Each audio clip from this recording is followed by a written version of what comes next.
Hi, and welcome to She's the Boss, the show that is all about female founders and women doing extraordinary things in business. Now, I can't wait to introduce my next guest, Adina Jacobs. Adina is the co-founder and head of product for STM Brands. She's also the co-founder of Mentor Walks. And for those of you that saw the Bobbi Mahlab interview, this is her co-founder. So welcome, Adina. It's fantastic to have you on here. Thank you, Jules. It's really great to be here with you. It's my absolute pleasure. I cannot wait to hear your story. So let's start with what you're doing now. What is STM Brands? What are you doing with them? And also a little bit about Mentor Walks, maybe. Sure. So STM Brands is an innovative accessories company for tech devices. So we make the accessories that go with your tech devices. So we make iPad cases, laptop bags, cables, hubs. Right. We're working on some MagSafe accessories at the moment. We basically follow what the big tech brands are doing, and we make accessories that work in with those devices. Right. Well, I need to know about all of your stuff then straight away. I'm always looking for great new cases. So talk to me a little bit about Mentor Walks as well, and what you're doing with that. And then I'm going to ask you about why you set them up and why you're doing what you're doing. Sure. So Mentor Walks is a not-for-profit that Bobbi and I set up 5 years ago. And it's basically a way for making mentoring, high-quality mentoring accessible to women everywhere. And Fantastic. The idea is that women need support in their careers. Everybody needs support in their careers, but women typically don't know where to find that support when they need it. And so we've set up a program that allows women to connect with other women and also with very high quality mentors, and allows them to talk about their challenges, big or small, or even if they just want to come for inspiration.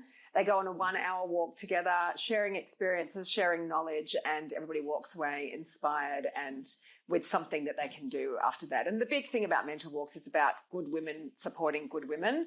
And so we ask everybody after they come on a walk or come to one of our events to do one thing, big or small, for another woman. And it can be, tapping someone on the shoulder to see if they're okay if you think they look a bit flat, or calling out a massive injustice if they see it. So it's all about women supporting women. Oh, my God, I absolutely love it. I loved it with Bobbi. I love hearing you talk about it as well. It's just such a great idea. And I also love the fact that it combines a bit of exercise, which I could do with myself. Absolutely. With the ideas and the whole inspiration thing. It's fantastic. So let's go to... Why did you set up, now I want to say this the right way, STM Brands first. Tell me about that. Sure. So we're going back 23 years ago to 1998. Oh, right. Yes. So I was working for a fashion brand, and my business partner, Ethan, was working for the same company. He was the IT manager and I was the accessories buyer, and he bought a laptop. It was, if you think back to 1998, there were no iPhones, there were no iPads, There were no Surface devices. It was your computer, and typically that was a desktop. And it was the beginning of the age of laptops, like more accessibility to laptops. When they were nice and chunky. The laptops weren't the slimline ones we have now. That's right. And the thing about those laptops as well is that everything that you had was on those laptops. Your data and your device were combined together. There was no cloud backups or anything like that. So everything you had was on there, and it was of the utmost importance to protect that device as best as you could. So Ethan bought a laptop, and he couldn't find anything other than those black briefcases that I'm sure you're familiar with. Yes, I think I had one. And yeah, I think everybody did back then. So he bought a padded envelope from the post office, and he put his laptop inside that and then put that in a backpack. And that was the beginning of the idea that became the first STM bag. Clever. So he had this need. I had the understanding of how to build product, how to design product, and how to import it from overseas. And we lived near each other. We used to travel to and from work together every so often. And we started a conversation about how is it that there's nothing except for these black briefcases available, and we did some research. There really wasn't anything else, and so we decided to go out there and tackle it. And since then, it's been 23 years on the edge of what's happening with technology and personal devices, and it's incredible. It's changed a lot over that time, but the idea is still the same. We want to support people in their day-to-day lives and make using their devices easier. Fantastic. I just love that description of coming up with the idea in the first place. I mean, pretty innovative to go and get a padded envelope and put it in a laptop bag for a start, into a backpack for a start. But, you know, people are so used to having all sorts of options with their laptops now. But, I mean, as you say, there was nothing back in those days. Nothing, yeah. Right. Okay, so now let's talk about... Let's talk about your career. I'm really interested to know how you've got to where you've got to now, particularly when you were talking about, you understand about product development, about manufacturing overseas, getting it over here. I know that there will be lots of women watching this that will be either in that space themselves or thinking about it. And it is a mystery to an awful lot of women. They come up with this idea for a product.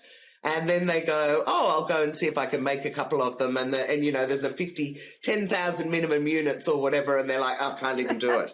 So, but anyway, let's start with you as a young woman or a young girl. What was school like for you? Did you like school? And what kind of a family did you grow up in?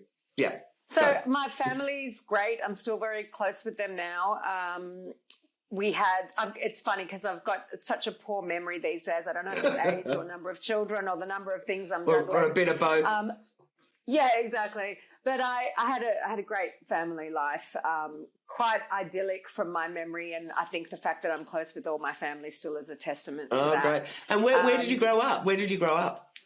I've had the great fortune to travel a lot, but I grew up 5 minutes from where I live now, which is Sydney. By the beach in Bondi, yeah. So what was all the travel when you were younger? Why was that? What did your mum or dad do? Well, we had family holidays, so it wasn't extensive, like they weren't diplomats or anything like that. But we had family holidays, and then through my career, I've been able to travel a lot, which is pretty amazing. But I live and work within 15 minutes of where I was born. How fantastic. I love that, especially when you've done all that travelling in between. So, so you grew up in a happy household. And school was okay. What were you... Fine. Yeah. So, okay. I was an average student. I don't think I was as conscientious as I became when I got older. You know, it was fun. I did just fine in my HSC. Studied enough. Probably could have done better, but it was okay. Enough. It got you through. Yeah, exactly. Yep. And then I went on to do an arts degree at the University of New South Wales. And I don't know what it's like now because my kids aren't that age yet. But back then, an arts degree was what you did when you had no idea what you wanted to do when you finished school. I just have to put up my hand and go, I've got one of those as well. It used to be the degree. Sociology? I did psych and media studies, but pretty much the same thing. We got to watch movies the whole time. So it was pretty great. So, you finished your arts degree. What did you decide to do then? So in the last year of my degree, I got a part-time job at this fashion company, which is where I met Ethan. I started out working in the retail stores, and then I applied for a job at the head office as the assistant accessories buyer. And I got that job, and so I started doing Hang on a minute, but hang on, you're only 21 or something at this stage, aren't you? Like, how did you swing that job?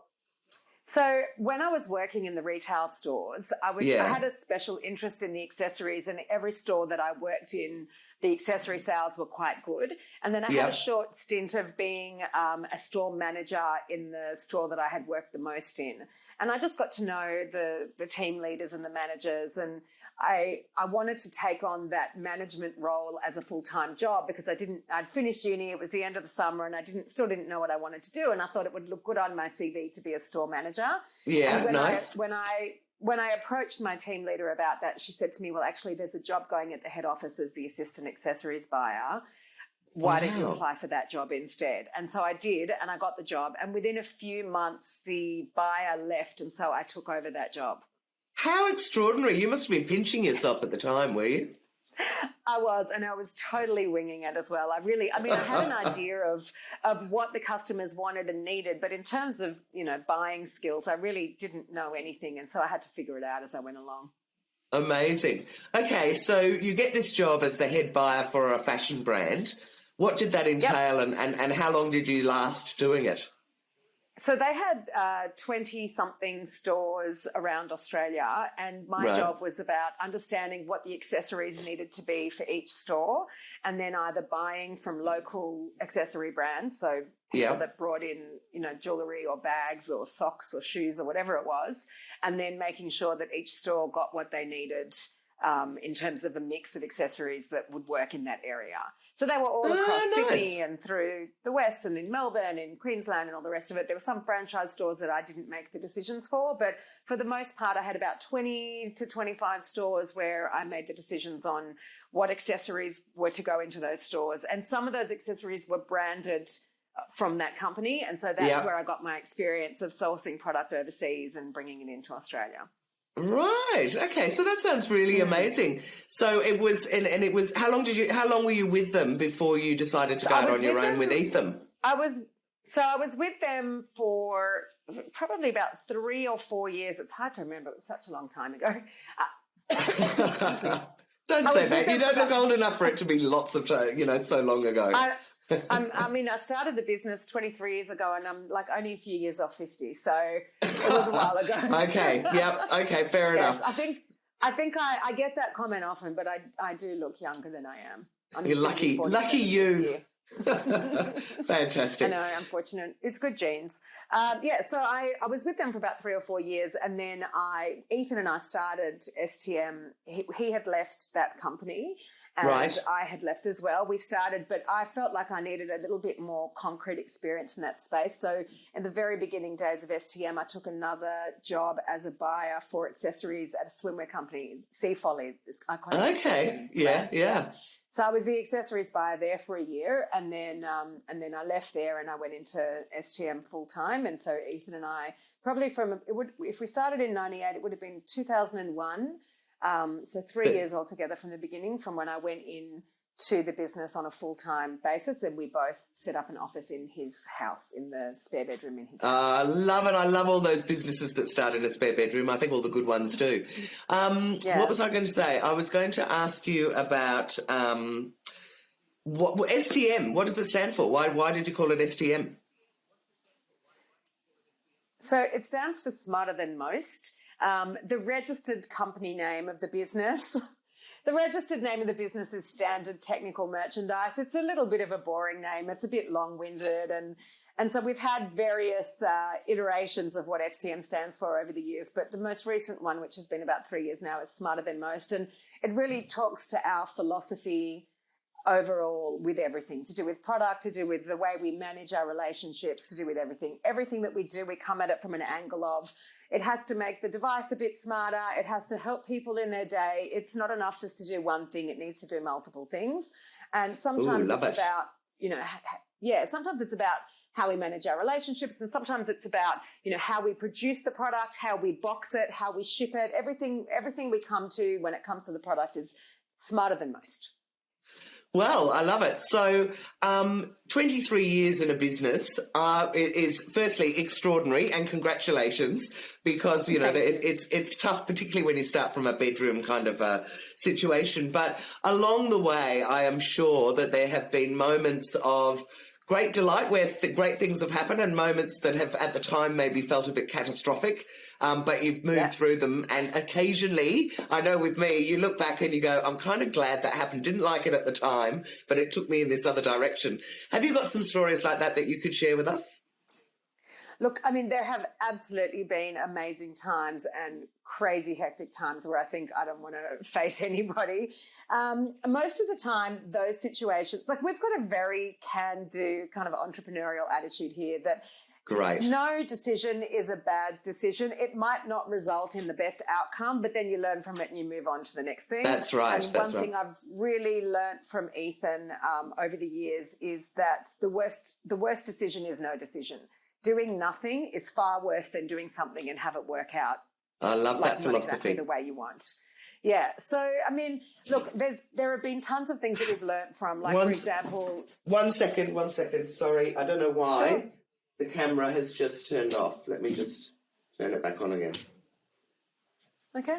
I don't know why. Sorry, I'm in my new studio. Today's the first day in this sort of bespoke studio we've had built, and we're using someone else's equipment, and for some reason that camera has blocked. So let me just go back to that question again, if I can remember what it was. Sure. It was, we were just talking... like horror stories and... Yeah. I'm really looking at, because you've been in the business so long, normally I do the entrepreneurial journey, but I guess with this one, I'd like to hear some stories about what it's like running a business and any issues you've had. So let me ask you that question again. Just for my son, I will just clap so he knows I'm starting again. So can you tell me a specific story then that you can think of something that I hope that other women will be able to relate to in terms of product businesses, but something that maybe went wrong that's ended up being a bit of a gift for you? Sure. Or not, whatever. In my capacity in the business, there's two major areas that I've had both positive and negative experiences in. One is product, that's my focus in the business, and the other is people. So I'll start with the product. I mean, there's thousands of shipments that we've done with product that's perfect and amazing and it's done really well in stores and we can be proud of. And then there are other times when we haven't done a good enough job making sure that the product's the quality that it needs to be before it ships out of the factory, and you open the container at this end and you've got a container full of rubbish. So it's terrible at the time, but I've learned from that. One of the best things that we've ever done is implement really strong quality control measures before the product leaves the factory. And every time, we still get it wrong sometimes, or something slips past us that we didn't think of checking for. But that then just allows us to go back to our quality control template, update things, and make sure that we look for that next time. So do you go to China and do you have to get, I'm assuming you get manufactured in China, and that's obviously, do you get manufactured in China is the first question? China, Vietnam, and a little bit in India. Right. So do you go backwards and forwards in terms of the quality control, or do you employ someone on the ground there to do it? Well, both. So typically it depends on the product and the project. Yep. I mean, obviously no one's gone anywhere for the last 18 months, and I have to say I really miss that. I was going to say, how do you do it when you can't get out there?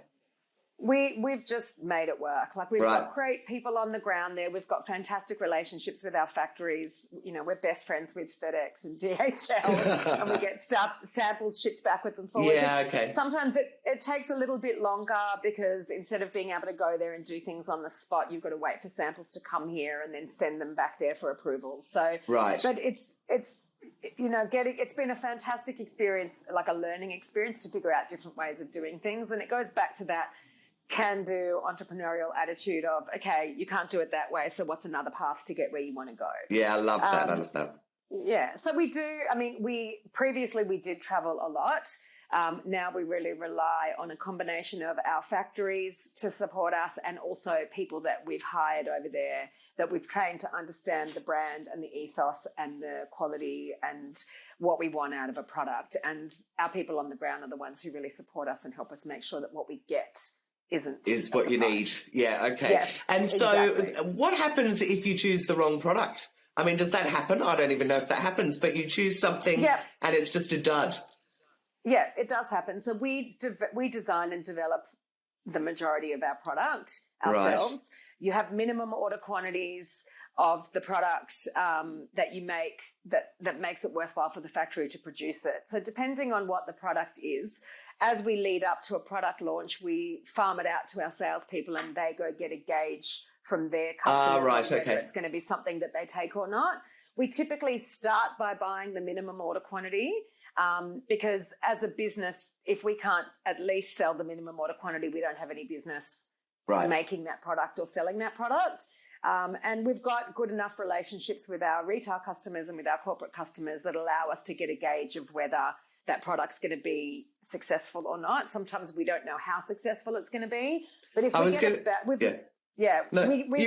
we've got some experience now that, like, we used to think, oh, it's our idea, we think it's amazing, it's going to be brilliant, and we didn't listen to our customers, and then we'd get it in and it would, tank. Do very I guess what I'm interested as well is you must have had the opposite happen on occasion. Have you had, and you can tell us what the product is, but have you had some product that has just completely gone crazy and everyone's loved it? Yeah, that happened recently with a, it's called, I've got it here actually, and I did Show not me. plan this. It's called Charge Tree, and it's basically, it has a wire that connects in here to connect it to the power. But it's Right. basically a three-in-one charger. So most wireless chargers sit like across your desk and take up a lot of space, Yeah. whereas this stacks everything vertically and allows you to charge your AirPods, your phone, and your Apple Watch all at once in a very small space. And we sell that product through your typical consumer tech retailers in Australia. You know who you are. Like, Right. you know who they are, rather. And No, but I don't know who they Yeah. are necessarily. Oh, So if someone okay. wanted to buy one, give me a couple of places. yeah, JB Hi-Fi, Harvey Norman. Okay. Right. Great. Yeah. Wow. Okay. So that product went gangbusters in those retailers. We could not get enough of them. The factory was like pedaling backwards, trying to get more chipsets to build more product, and and now we've come out with a second version of that product, and Yeah. they took it like way before the stock arrived in the country because it had done so well before. They were keen for the next version of it to come up. How fantastic. And when you say it goes gangbusters, I mean, I know that the quantities that those stores would sell would be huge, but can you give us an idea? Like, what sort of amounts would you sell of that in I don't know, in a year or 6 months or something like that? It would be in the tens of thousands of units. Wow. That is just so fabulous. Congratulations. Okay, so we were talking about the great things that can happen and the terrible things that can happen, and I interrupted you to do this little segue. Okay. So can you keep telling me some more stories about what it's like when you're running a business like this, and things either go wrong or go right? I guess what you've learned along the way. Yeah. For sure. So, I mean, what I mentioned earlier was that for me, the big challenges and the big successes come from a combination of product and people. Yeah. And people, I mean, the relationships that we have, whether they're factory relationships, whether they're customers, or whether they're people who work in the building with us, that is the huge focus of everything that we do. We need to first of all, we need to create a great environment for our people to work in, whether they're at home or on the road or in our offices. We need to be a great partner to our factories because they're the ones who make what we do possible. If we can't get the quality product made and remade, then we don't have anything to offer our customers. And we need to listen to our customers and take on board their feedback because we can't improve the product and give their customers what they need if we don't understand and we're stubborn and we don't listen and take on board their feedback. So it's sort of like a 360-degree relationship focus. Yeah. And, you know, some of the most difficult times we've had as a business is when the people on the bus are not the right people and you have to either performance manage or let people go. And it's a really hard thing to do because you care about them as people. You understand that they have lives and egos and that they have self-esteem that they need to maintain. Yes, and of course. For the good of the business, you need to do the best that you can, but sometimes you do need to let people go. And that's one of the hardest things in a business. Yes, everybody talks about that as well. You know, just that horrible thing of having to let people go if necessary. So what have you done as a result of COVID? So you've had all these stores that have closed down. I know you've told us how you've done the product thing. What's happened with your people? Because presumably you've got loads of salespeople and they couldn't get out to retail stores easily. So retail is not the focus of our business. It's what you see and it's what people understand of the brand, but it's not the largest component of the business. We do an enormous amount of work in the education space and also in the corporate space. So we did the same thing as everybody else, like in the beginning from, March to May. Reeling in shock. Yeah. Well, because we do so much work in China, we saw the wave of COVID come, I think, before a lot of Australian businesses did. Right. So we didn't understand what it was or what it meant, but we felt the impact of it because the first thing that we saw was that Chinese New Year is in February and factories typically close down for that month. And the first thing we saw was, or the first impact that it had on us was that the government in China closed the factories for longer than the Chinese New Year period. Right. So instead of coming back, I can't remember the exact dates, but instead of coming back on the 20th of February, it became the 1st of March, then it became the 15th of March, then it became being the 20th pushed of out the March. whole time. So, right. Yeah, because what happens in China is that most people don't work where they live, and so there's a huge movement of people through the Chinese New Year period, and so that they could just lock down and have people not moving and spreading the virus, they stopped people from going back to work, and so that had an effect on us because we needed product and we need the factories to get activated again. And so when we saw that happening, we had an idea that that was going to start coming out and having an impact on us as well. Right. So we just froze. We went out to all our customers and made sure they had what they needed and that they knew that we supported them no matter what.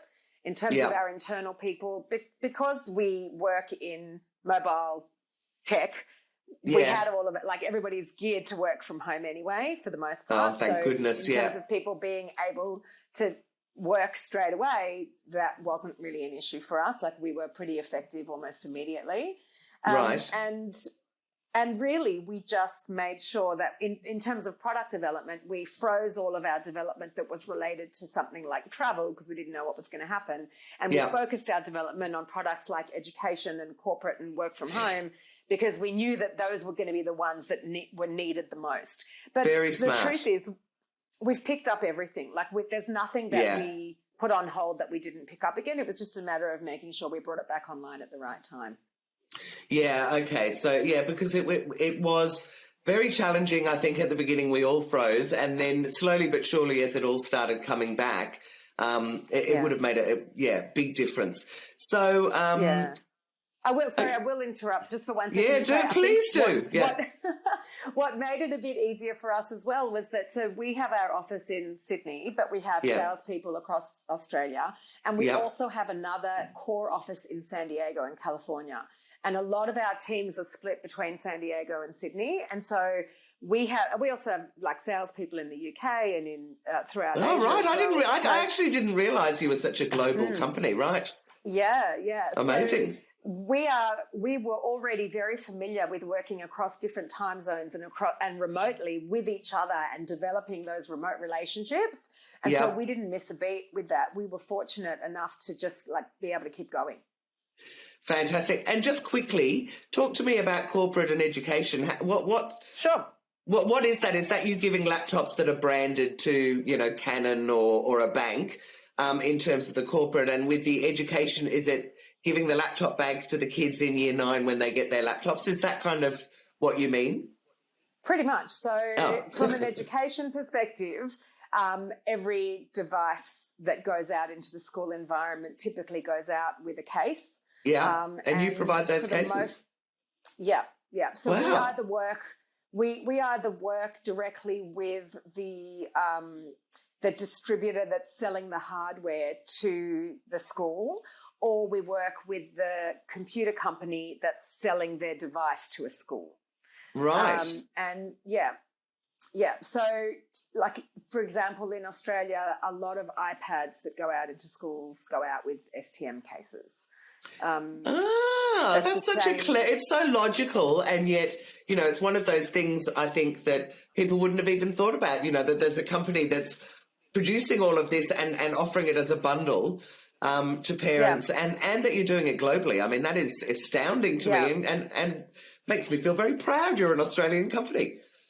Thank you. And more often than not, they're not branded with that school or institution. They're our brand products, but we do from time to time do local branding as well. So a school might get 300 bags and we'll put their logo on it so it becomes their school bag. Yeah, nice. And the same thing happens in the corporate space as well. Like big companies will issue devices to people on their various teams and they need to go out with either a bag or a case. And so there's typically a choice of a few different options and quite often ours is one of those choices. Amazing. That just seems so logical now you mention it. Okay, now let's do a little bit of a discussion around mentor walks. So firstly, how did you even come up with the idea? I've heard from Bobbi, I think she met you in China, was that right? Yes, that's right. We met, it's 5 years ago this month. So we were both invited by EY, Ernst & Young, to be a part of a program that they run called Entrepreneurial Winning Women. And it's basically a year-long growth leadership program that puts you in touch with other women who are in similar situations and gives you access to EY services that allow you to push yourself beyond your current boundaries. Right. So they do it's typically a 2-day conference somewhere. It's a global program, but they split it up into regions. So we're in the Asia Pac region. Okay. And so our conference was like the year that she did her program, her conference was in Singapore. The year that I did my conference, it was in Shanghai, and they invite the alumni back to be involved. And so you get this growing community of women who are all on the same page and different stages of their businesses, but it's incredible the community that it builds and how you can support each other. So my year was 2016. Our conference was in Shanghai, and one of the women who was a speaker at the conference was an Australian woman named Michelle Garneau, who's been living in Asia for 35 years, and she started Mentor Walks in Beijing. So she was talking about her business and the growth and development of her business, and also how she came up with the Mentor Walks concept and how she executed it in Asia. Yeah. And Bobbi and I looked at each other and went, this sounds incredible. We need to do something with this. And I approached Michelle straight after her talk and asked her about it. And she said, there's a walk tomorrow morning. And they're only once a month. So it was pretty amazing. Good timing. Day after we met her. So Bobbi and I got into a cab at 6:30 in the morning on a freezing cold Shanghai morning, went off to a park, and we were introduced to this idea. And by the end of it, we were convinced. Between the two of us, we had more than 45 years experience in various industries in Australia. We knew incredible women who could be mentors. We had access to the communities of women who could be the mentees. And within 3 months, we came back, kicked off, and started Mentor Walks in Australia. And That's now we're in amazing. Yeah, now we're in 7 locations. We're just about to launch in Hobart next month.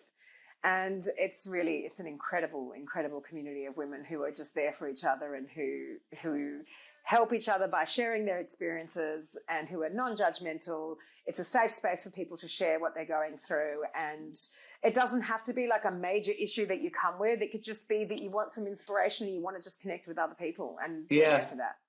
And you've got these incredibly high-profile women as well, haven't you? So they're not. Yes, this is not your ordinary Joe Blow woman on the street that they're being mentored with by.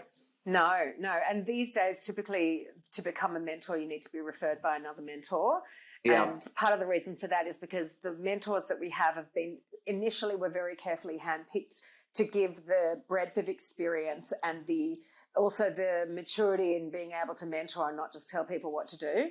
Yeah, nice. And now, because they understand the way we operate and they understand the experience, they can then recommend other women who could contribute to that same experience. Fantastic, because I was going to say, if there are any women who are listening who want to either sign up for Mentor Walks or put themselves forward as a mentor, what is the best way for them to do that? So typically, like I said, mentors are recommendations from other mentors. So the best thing to do is to look at our website and see if you know any of our mentors and have a chat with them. Okay. And to sign up to come on a walk, also our website, mentorwalks.com.au. It's $30 for a ticket. And we run over 50 events a year in 7 locations, soon to be more. We're targeting Adelaide and Darwin to kick off by the end of this year. Oh, wonderful. And we're starting Hobart next month. Yeah, it's pretty exciting. And I know that Rochelle Lay, who's been another of my guests, has started the Armidale one. Yes, she is incredible. What she is incredible. In that community is unbelievable. She galvanizes women like I haven't seen in other places. She's a real connector. Yeah, fantastic. So I hope that it'll end up being all over the country, everywhere, but I particularly love it that you are going to those smaller areas and regional areas, because the women in those areas get less access than anybody else. Although, thank you, COVID, one of the great things is that they have been able to, now that we're all online, it has kind of made it a little bit more of an equal playing field. But just brilliant that you're expanding out to those areas. The regions are really important to us, exactly for the reason that you said. They don't get access typically to to No. the experiences that women in the cities do. And the other thing is as well, like they're limited in their thinking because they don't have that city exposure. And so they are much more than they actually believe themselves to be. And so Yes. when they get into these conversations, they understand that they're not as small as they think they are, and that their challenges are common, and that they're not unique, and there are other people who have walked in their shoes before and can support them through whatever it is they're going through. So it's, for us, the regions are a huge focus. Yeah, I think it's super important. I mean, my mission at the moment is to be lifting women up everywhere and getting the spotlight on them. And I love interviewing those regional women that are making a difference, because a lot of them, as you mentioned, they're mentoring and they're working with other women in the area to try and lift them up and make them realise that, you know, that I guess traditionally I think a lot of those regional women have felt that people in the city are slicker and they get more information, and therefore we're the ones who should be thinking globally and about big businesses. But, you know, there's absolutely no reason why they shouldn't be thinking that way as well. Definitely. Yeah. Great. Well, listen, if people wanted to buy just your STM brands, what's the best way they can get hold of you there? And then you've told us about mentor walks. Tell people about STM brands. What's the best way for them to be able to access your products? Sure. So our website is stmgoods.com.au. So that's stmgoods.com.au. Yep. And the full range of our products available on there. Also JB Hi-Fi, Harvey Norman. I'm sure I'm missing some retailers. There are more than that. If you've got them on the website, don't worry. I'm not putting you on the spot. Yes. Yeah, it was just for if people need to. Well, listen, Adina, thank you so much for this interview. What a great story and an amazing woman you are. I've loved hearing all of it. Thank you so much, Jules. I really appreciate you having me here. My absolute pleasure.